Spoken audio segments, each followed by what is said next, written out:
to so we had to swing over here to Florence. Hey girl. The law of non-resistance.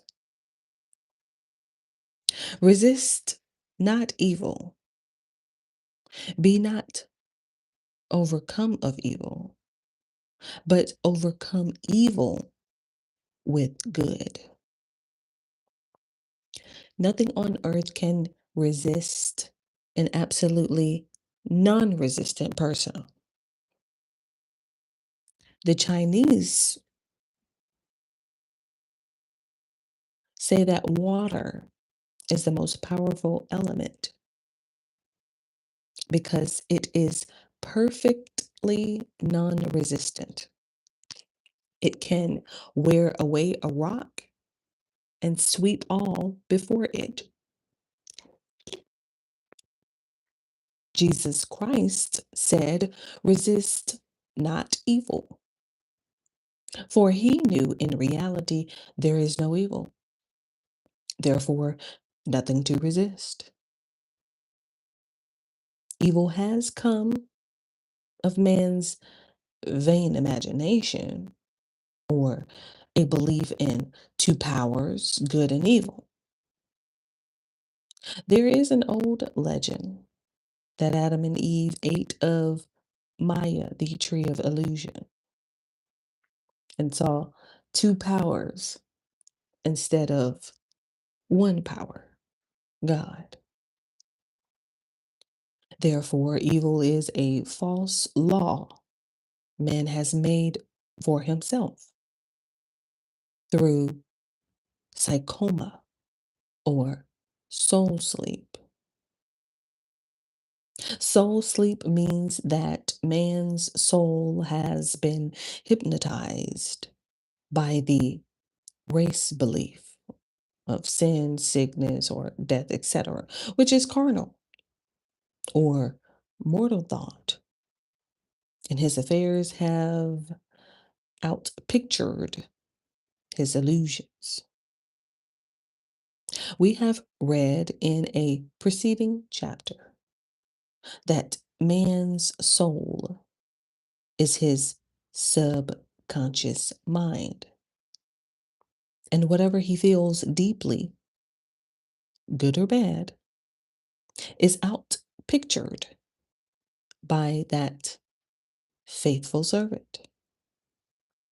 His body and affairs show forth what he has been picturing.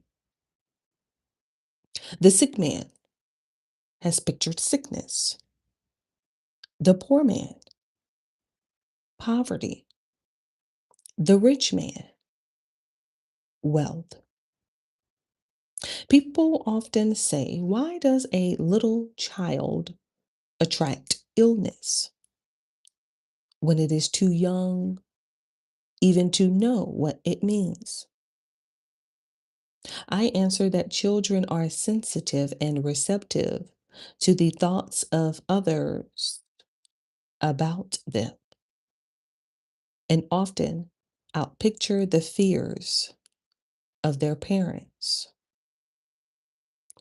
I heard a metaphysician once say if you do not run your subconscious mind yourself, someone else will run it for you.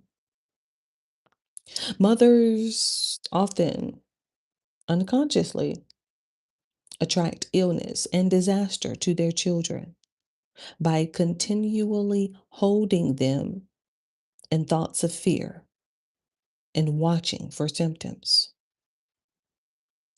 For example, a friend asked a woman if her little girl had had the measles.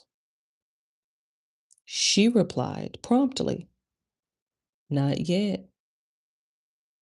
This implied that she was expecting the illness and therefore preparing the way for what she did not want for herself and a child.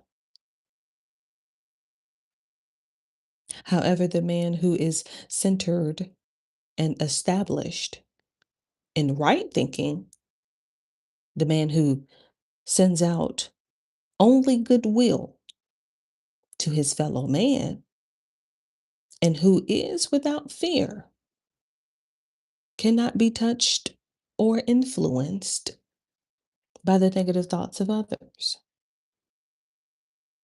In fact, he could then receive only good thoughts as he himself sends forth only good thoughts. Resistance is hell, for it places man in a state of torment. A metaphysician once gave me a wonderful recipe for taking every trick in the game of life. It is the, let me look it up. I don't know what that is. Asimi? Asim? It might be Asim. I can look it up. Asim. You think the pronunciation? Asim? Ace? Oh my God. Acme. Jesus Christ. The point at which someone or something is best, perfect, or most successful. Jeez. What I say, ASIM? That's why I looked it up. It's okay. Acne. Wait, let's read it in the context again. A metaphysician once gave me a, hold on, I got it. Metaphysician once gave me a wonderful recipe for taking every trick in the game of life. It is the acme of non resistance. Okay. Once gave me a wonderful recipe for taking every trick in the game of life. It is the acme of non resistance. Okay. He gave it in this way. At one time in my life, I baptized children. And of course, they had many names. Now I no longer baptize children, but I baptize events. But I give every event the same name. If I have a failure, I baptize it success in the name of the Father and of the Son and of the Holy Ghost. In this, we see the great law of transmutation founded on non resistance. Through his spoken word, every failure was transmuted into success. For example, a woman who required money and who knew the spiritual law of opulence was thrown continually in a business way with a man who made her feel very poor. He talked lack and limitation, and she commenced to catch his poverty thoughts. So she disliked him and blamed him for her failure. She knew in order to demonstrate her supply, she must first feel that she had received. A feeling of opulence must precede its manifestation.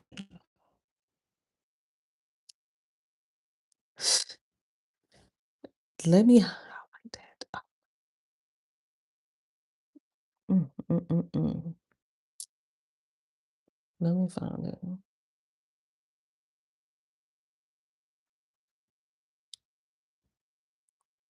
Goodness gracious, my eyes are like, hold on, wait, wait, wait.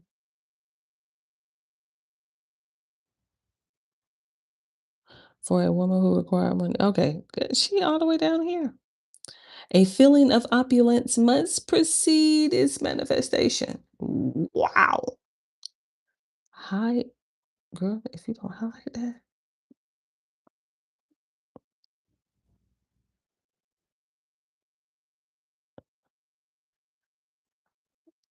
Okay, y'all must be talking to each other in the chat because it dawned upon her one day that she was resisting the situation and seeing two powers instead of one. So she blessed the man and baptized the situation success. She affirmed, as there is only one power, God. This man is here for my good and my prosperity. Just what he did not seem to be there for. Soon after that, she met through this man a woman who gave her, for a service rendered, several $1,000s. And the man moved to a distant city and faded harmoniously from her life. Make the statement: every man is a golden link in the chain of my good. For all men are good a manifestation, awaiting the opportunity given by man himself to serve the divine plan of his life. I just had to sit down a little bit. Bless your enemy, and you rob him of his ammunition. His arrows will be transmuted into blessings. This law is true of nations as well as individuals. Bless a nation, send love and goodwill to every inhabitant, and it is robbed of its power to harm. Man can only get the right idea of non resistance through spiritual understanding. My students have often said, I don't want to be a doormat. I reply, when you use non resistance with wisdom, no one will ever be able to walk over you. Another example: one day I was impatiently awaiting an important telephone call. I resisted every call that came in and made no outgoing calls myself, reasoning that it might interfere with the one I was awaiting. Instead of saying divine ideas never conflict, the call will come at the right time, leaving it to infinite intelligence to arrange, I commenced to manage things myself. I made the battle mine, not God's, and remained tense and anxious. The bell did not ring for about an hour, and I glanced at the phone and found the receiver had been off that length of time, and the phone was disconnected. My anxiety, fear, and belief in interference had brought on a total eclipse of the phone. Realizing what I had done, I commenced blessing the situation at once.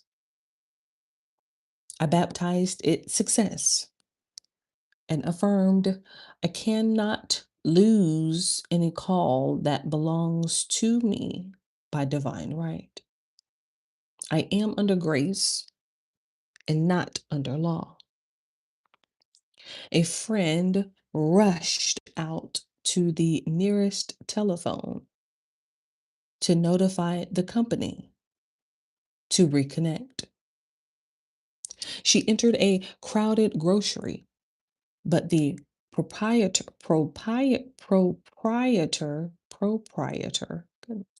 left his customers and attended to the call himself. My phone was connected at once, and 2 minutes later, I received a very important call. And about an hour afterward, the one I had been awaiting. One's ships come in over a calm sea. So long as man resists a situation, he will have it with him. If he runs away from it, it will run after him. For example, I repeated this to a woman one day, and she replied, "How true that is. I was unhappy at home. I disliked my mother, who was critical and domineering. So I ran away and was married. But I married my mother, for my husband was exactly like my mother. And I had the same situation to face again. Agree with thine adversary quickly. Adversary quickly. Let's say adversary. Goodness gracious. Adversary quickly. Agree with thine adversary quickly. That means agree that the adverse situation is good. Be undisturbed by it, and it falls away of its own weight. None of these things move me, is a wonderful affirmation. None of these things move me is a wonderful affirmation. None of these things move me is a wonderful affirmation. I like that. Oh, hold on. The inharmonious situation comes from some inharmony within man himself.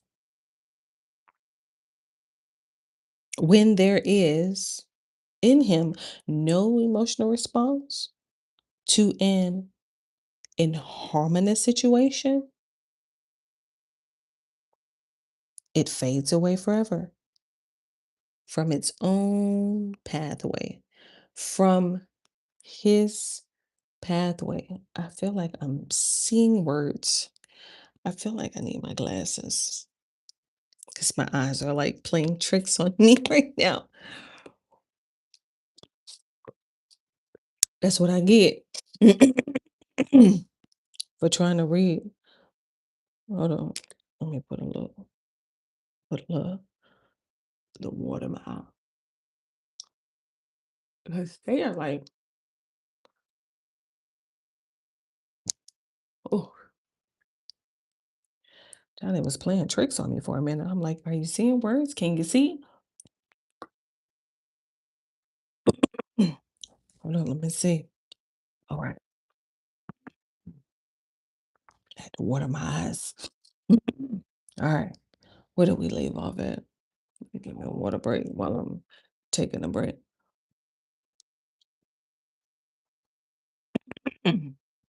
Uh-huh. The inharmonious situation comes from some inharmony within man himself. When there is in him no emotional response to an inharmonious situation, it fades away forever from his pathway. So we see man's work is ever with himself. People have said to me, give treatments to change my husband or my brother. I reply, no, I will give treatments to change you. When you change, your husband and your brother will change. One of my students was in the habit of lying. I told her it was a failure method, and if she lied, she would be lied to.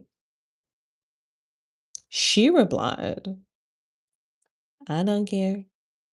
I can't possibly get along without lying. One day she was speaking on the phone to a man with whom she was very much in love. She turned to me and said, I don't trust him. I know he's lying to me. I replied, well, you lie yourself, so someone has to lie to you. And you will be sure it will be just the person you want the truth from. Sometime after that, I saw her and she said, I'm cured of lying. I questioned, what cured you? She replied, I have been living with a woman who lied worse than I did. One is often cured of its faults by seeing them in others. Life is a mirror, and we find only ourselves reflected in our associates. Living in the past is a failure method and a violation of spiritual law. Jesus Christ said, behold, now is the accepted time. Now is the day of salvation. Lot's wife looked back and was turned into a pillar of salt. The robbers of time are the past and the future. Man should bless the past and forget it if it keeps him in bondage, and bless the future, knowing it has in store for him endless joys, but live fully in the now.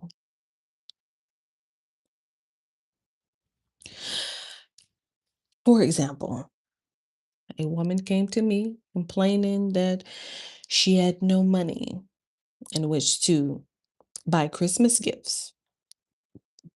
She said, last year was so different. I had plenty of money and gave lovely presents.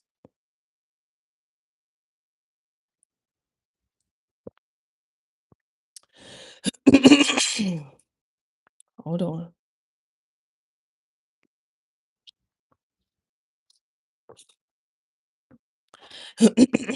Let me see. Last year was so different. I had plenty of money and gave lovely presents. And this year, I have scarcely a cent. I replied, you will never demonstrate money while you are pathetic and live in the past. Live fully in the now and get ready to give Christmas presents. Dig your ditches and the money will come, she exclaimed. She exclaimed, I know what to do. I will buy some tinsel twine. Is that tinsel? Tinsel twine? Let me see if that word is tinsel. Tinsel. Tinsel? It has to be acme. Tinsel. Okay, I was making sure I had it right. Tinsel. Tinsel. Tinsel. Tinsel twine. I will buy some tinsel twine. Christmas seals, and wrapping paper. I replied to do that, and the presents will come and stick themselves to the Christmas seals. This too was showing financial fearlessness and faith in God. As the reasoning mind said, keep every cent you have, as you are not sure you will get any more. She bought the seals, paper, and twine, and a few days before Christmas received a gift of several $100s. Buying the seals and twine had impressed the subconscious with expectancy and opened the way for for the manifestation of the money. She purchased all the presents in plenty of time. Man must live suspended in the moment. Look well, therefore, to this day. Such is the salutation of the dawn. He must be spiritually alert, ever awaiting his leads, taking advantage of every opportunity. One day I said continually, silently, Infinite Spirit, don't let me miss a trick. And something very important was told to me that evening. It was most necessary to begin the day with the right words. It is most necessary to begin the day with right words. Make an affirmation immediately upon waking. For example, thy will be done. Thy will be done this day. Today is a day of completion. I give thanks for this perfect day. Miracle shall follow miracle, and wonders shall never cease. I like that. Excuse me. Technically, I have to do that to like clear my, or else it's gonna like dry up.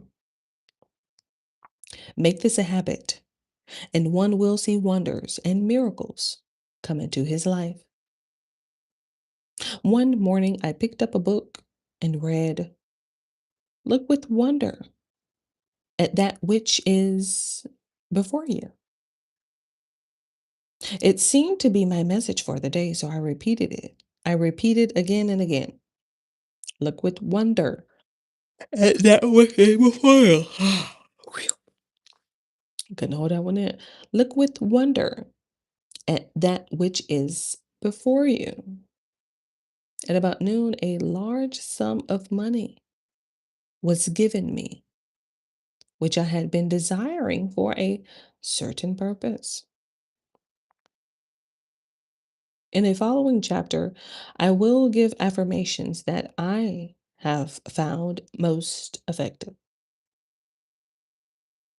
However, one should never use an affirmation unless it is absolutely satisfying and convincing to his own consciousness. And often an affirmative is changed to suit different people. It's a good one. For example, the following has brought success to many. I have a wonderful work in a wonderful way. I give wonderful service for wonderful pay. I gave the first two lines to one of my students, and she added the last two. It made a most powerful statement, as there should always be perfect payment for perfect service. And a rhyme sinks easily into the subconscious. She went about singing it aloud and soon did receive wonderful work in a wonderful way and gave wonderful service for wonderful pay. Another student, a businessman, took it and changed the word work to business. He repeated, I have a wonderful business in a wonderful way, and I give wonderful service for wonderful pay. That afternoon, he made a $41,000 deal, though there had been no activity in his affairs for months. Every affirmation must be carefully worded and completely cover the ground. For example, I knew a woman who was in great need and made a demand for work. She received a great deal of work, but was never paid anything. She now knows to add wonderful service for wonderful pay. It is man's divine right to have plenty, more than enough. His barns should be full and his cup should flow over. This is God's idea for man. And when man breaks down the barriers of lack in his own consciousness, the golden age will be his, and every righteous desire of his heart filled and seen. Well, that was fun. Thank you, Florence. God, I loved it. I love Florence. I absolutely do. She know I do, because I read her every couple years. She know hold on, put me down. I was coming in to give myself a thumbs up. And let's see what's going on in this chat because it was a lot of chit chatter. Um, okay, somebody said hello. How was your day? Hey, hey, hey, man, man. A lot of chitter chatter going on. Should I go faster? I'm not responding. Yeah, I'm sorry. No can do, Mr. McMark. I don't do all that teasing and leading on. No, sir. No, sir. Uh-uh. I'm gonna let you have that. Don't roll your eyes. Oh, you're telling me what to do. I'm like, oh, you telling me what to do now? I'm finna get up off of here. Appreciate everybody stopping by. Sean, hit the why are you talking and you ain't tell you you know what, Mac? Don't worry about it. Don't even worry about it. It's all good. I'm just chill. I just wanted to stop by, show YouTube some love on this. It's still book club Thursday. I know it's Friday, but it is what it is. But in the meantime, in between time, I got to get on up out of here. I appreciate everybody stopping by and showing the stream some love. Appreciate everybody who was able to sub up, hit the like. Don't just be touching yourself all on the Settle, settle, settle. Look, exactly. You're getting retracted. Yeah. I'm like, where's the moderators in the back with all this harassment?